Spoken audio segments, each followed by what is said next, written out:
नमस्कार दोस्तों। महाभारत एक अनमोल गाथा में आपका स्वागत है। पिछले एपिसोड में हमने देखा कैसे हस्तिनापुर एक बार फिर गहरे संकट में आ गया था। राजा विचित्रवीर्य की अकाल मृत्यु हो चुकी थी और कुरुवंश उत्तराधिकारी विहीन था। अब सबकी निगाहें राजमाता सत्यवती पर टिकी थीं और उन्होंने राजवंश की रक्षा के लिए एक ऐसा निर्णय लिया जो इतिहास में स्वर्णिम अक्षरों में लिखा गया। राजमाता सत्यवती जानती थीं कि भीष्म अपनी प्रतिज्ञा के कारण विवाह नहीं कर सकते थे। वंश को आगे बढ़ाना अत्यंत आवश्यक था।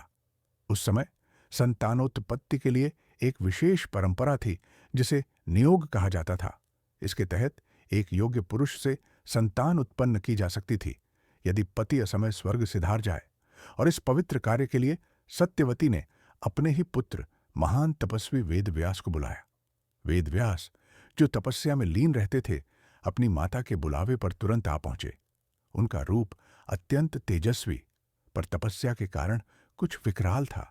उन्होंने अपनी माता की आज्ञा स्वीकार की, लेकिन एक शर्त रखी कि जो भी स्त्री उनके पास आए उसे धैर्य और शांति बनाए रखनी होगी।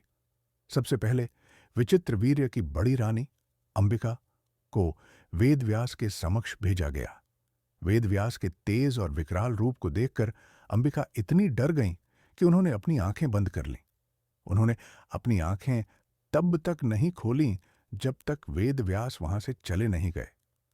जब वेदव्यास ने सत्यवती को अंबिका के इस व्यवहार के बारे में बताया तो राजमाता चिंतित हो गईं। तब दूसरी रानी अंबालिका को भेजा गया।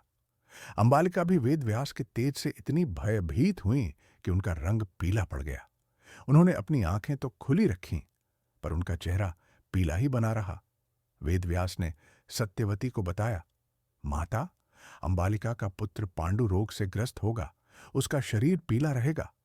सत्यवती चाहती थीं कि उन्हें एक पूर्ण स्वस्थ पुत्र प्राप्त हो। उन्होंने अंबिका से एक बार फिर वेदव्यास के पास जाने को कहा, परंतु अंबिका ने अपनी एक दासी को भेज दिया। यह दासी अत्यंत सीधी और आज्ञाकारी थी। उसने बिना किसी भय या संकोच के वेदव्यास का सामना किया और इस प्रकार हस्तिनापुर को 3 पुत्र प्राप्त हुए, जिन्होंने कुरुवंश के भविष्य को आकार दिया।